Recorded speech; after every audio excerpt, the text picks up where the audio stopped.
আসিফ মাহমুদ বলছিল, আসিফ মাহমুদ উনি বলছে, হ্যাঁ সমন্বয় উপদেষ্টা। দু একটা কথা বলে যেত, উনি কেন পলাই গেল? উনি নতুন ক্ষমতায় এসছে, আমাদের কথা শুনবে। উনিও কিন্তু এই কয়েকদিন আগে রাজপথে ছিল। দেখছেন আসিফ মাহমুদ যে সমন্বয়কারী ক্রীড়া মন্ত্রণালয়ের দায়িত্বে রয়েছেন, তিনি কিন্তু দেখছেন তার গাড়িটি পিছন দিকে চলে যাচ্ছেন। আমরা যদি একটু দেখাই, তার গাড়িটি ঘুরিয়ে যাচ্ছেন, সমন্বয়কারী ছিলেন এবং দেখছেন এই মুহূর্তে তার গাড়ি আসিফ স্যারের গাড়ি, আসিফ স্যার, আসিফ স্যারের গাড়ি। দেখছেন আসিফের গাড়ি কিন্তু চলে যাচ্ছে। এই মুহূর্তে সমন্বয়কারী রয়েছেন। কার গাড়ি কার গাড়ি কার গাড়ি কার গাড়ি কার গাড়ি কার গাড়ি কার গাড়ি? এটা উপদেষ্টার গাড়ি, উপদেষ্টার গাড়ি। কি নাম কি? নাহিদ, নাহিদ, নাহিদ। দেখছেন গাড়ি কিন্তু সরে। কার গাড়ি কার গাড়ি? এটা আসিফ মাহমুদ নাম বলছিল, উনি আমাকে যখন বলছে উপদেষ্টা, উপদেষ্টা, হ্যাঁ উপদেষ্টা, উনি আমাকে নাম্বার দিছে, বলছে আপনারা লিখিত আকারে একটা দেন, আমাদের গাড়িটা ছাড় দেন, এতটুকু বলছে। পরে যখন আমরা উনাকে ছাড়ি নাই, উনি উনার ইচ্ছা মতো আবার ব্যাক করে চলে গেছে। আসলে কি প্রমাণিত হলো এটা? উনি আমাদের পক্ষে আছে কিনা, পক্ষে আছে কিনা সেটা আমরা কিভাবে বুঝতে পারবো? তাদের সামনে কথা বলার মতো কোনো সাহস নাই, তারা দুর্নীতি করতে করতে কথা বলছে, আমাদের সাথে কথা বলছে যে আপনারা একটা লিখিত আমাদেরকে দেন। আসিফ মাহমুদ বলছিল, আসিফ মাহমুদ উনি বলছে, হ্যাঁ সমন্বয় উপদেষ্টা, উপদেষ্টা আসিফ মাহমুদ নাম হিসাবে বলছে, হ্যাঁ হ্যাঁ। তো উনি বলতেছে যে আপনারা একটা লিখিত দেন। স্যার আমি বলতেছি লিখিত কি? এখানে আমাদের এক দফায় এক দাবি, এখানে লিখিত কি দিব? আমাদের তো কোনো এক্সট্রা কোনো লিখিত কোনো কাজ নাই। আমাদের এখানে কোনো অনেকগুলা দাবি যদি থাকতো তাহলে আমরা লিখিত আকারে পেশ করতাম, এটাই বলছি আমি। হ্যাঁ হ্যাঁ, কথা না বলে কেন চলে গেলেন? উনি ভয়েতে পালাইছে। উনি নিজে যেহেতু এরকম একটা উদ্বোধন ঘটছিল, তাহলে উনি বুঝতে পারে আসলে উদ্বোধনটা কি জিনিস, উনি এই জন্য পালিয়ে গেছে। আপনারা নিরাপত্তা দিয়ে থাকেন এবং আপনারা বলছেন শান্তি শৃঙ্খলা ভাবে করবেন, তাহলে আপনাদের সাথে কথা বলে বিষয়টা তো উনাকে আমরা যখন মিডিয়ার সাথে কথা বলার জন্য উনাকে আমরা রিকোয়েস্ট করি, তখন উনি পালিয়ে যায়, গাড়ি ব্যাক করে পালিয়ে যায়, এটুকু। এখন আপনাদের পরবর্তী সিদ্ধান্ত কি? পরবর্তী সিদ্ধান্ত আমরা এখানে থাকবো 24 ঘন্টার ভিতরে যদি আমাদের ডিজি মহোদয় না আসে, তাহলে আমরা সব কর্মবিরতি, কেউ আনসার কোনো ডিটি করবে না। বর্তমান সরকারের একজন উপদেষ্টা, সে যখন আপনাদের কোনো সিদ্ধান্ত দিতে পারে না, ডিজি সাহেব কি কোনো সিদ্ধান্ত দিতে পারবে?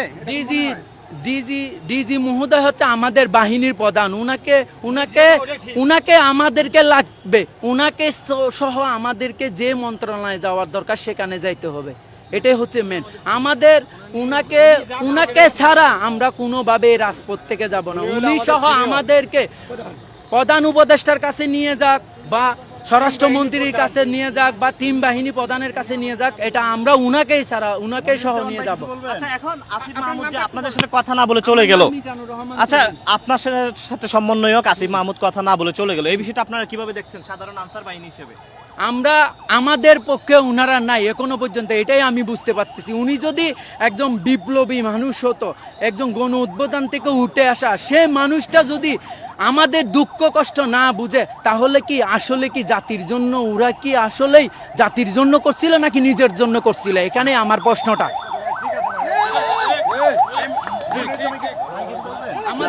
আমাদের শ্রদ্ধেয়, আমরা কষ্ট করি, বহুত কষ্ট করি আমরা। আমাদের চাকরি আছে 10 বছর, আমাদের কোনো পেনশন নাই। বাড়িতে গেলে আমরা খাজাতে যেতে হবে।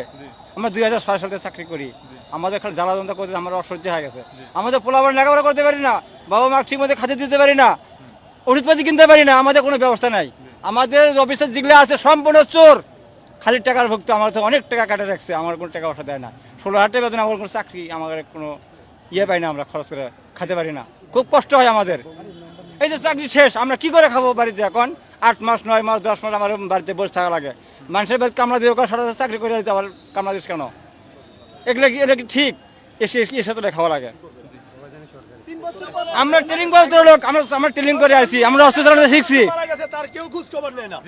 আমাদের এই যে কোটা সংস্কার আন্দোলনে যে আমাদের আনসার সদস্য, অগণিত আনসার সদস্য মারা গেছে, এটা কেউ কোনো খোঁজ খবর নেয় না।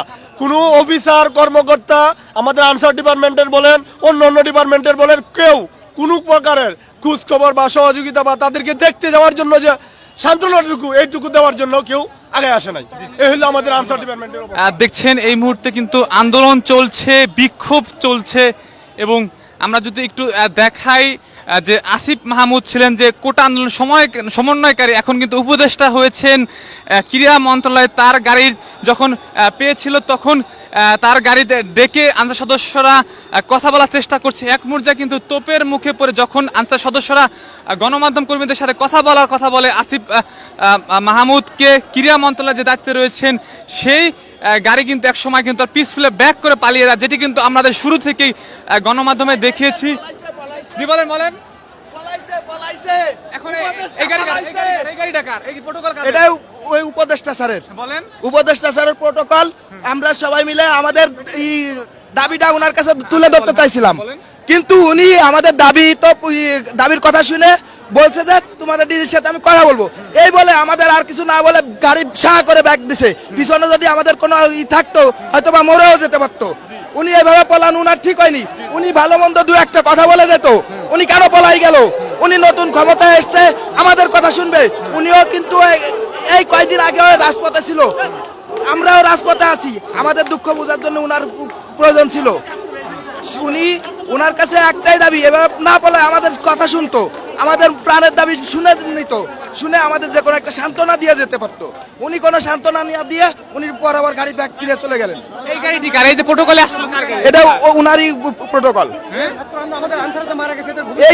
এই যে উনাদের এই ছাত্র আন্দোলনে আমাদের আনসার, সাধারণ আনসার সিভিলে ছাত্র হিসেবে এসে আন্দোলন করছে। আমাদের সাধারণ আনসার বুকে রক্ত বিছাইতেছে রাজপথে। আমাদের সাধারণ আনসার মারা গেছে, অনেক ভার্সিটিতে আমাদের সাধারণ আনসার পড়ে এখনো। তারাও আসিফ মাহমুদকে নিয়ে আসছিল এই গাড়ি প্রটোকল দিয়ে নিয়ে আসছিল। জি আসিফ, হ্যাঁ আসিফ স্যারকে এই গাড়ি প্রটোকল দিয়ে নিয়ে আসছিল। আমরা স্যারকে আমাদের দাবিটা বলতেছিলাম, কিন্তু স্যার আমাদের দাবি না শুনেই উনি গাড়ি ব্যাক করে চলে গেল। প্রটোকলের গাড়ি রেখে উনি নিজের গাড়ি ব্যাক করে চলে গেল। এটা স্যার কেমন কাজ করলো? এটা কি স্যার দেশের জন্য করবে না নিজের স্বার্থের জন্য? স্যার কি দেশের জন্য না নিজের স্বার্থের জন্য? আমরা দেশের একটা আনসার বাহিনী, আমরা দেশের প্রতিটা ক্ষেত্রে আমরা দিয়ে যাচ্ছি, সেবা দিয়ে যাচ্ছি। আমরা এমন কোনো সেবা নেই দিচ্ছি না। আমরা সরকারি খাতে, বেসরকারি খাতে, বাংলাদেশের গুরুত্বপূর্ণ জায়গায় আমরা নিজেদের সকল ধরনের জীবনের রিস্ক নিয়ে আমরা সেবা দিয়ে যাচ্ছি। তারপরও ইনি আমাদের কোনো কথা শুনলেন না, এভাবে চলে যাওয়া না ঠিক হয়েছে বলেন? দেখছেন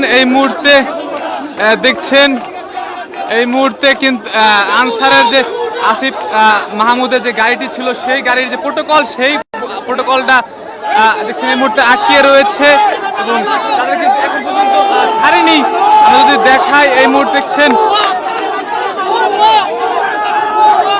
লাইক দিন, সাবস্ক্রাইব করুন, সাথে থাকুন।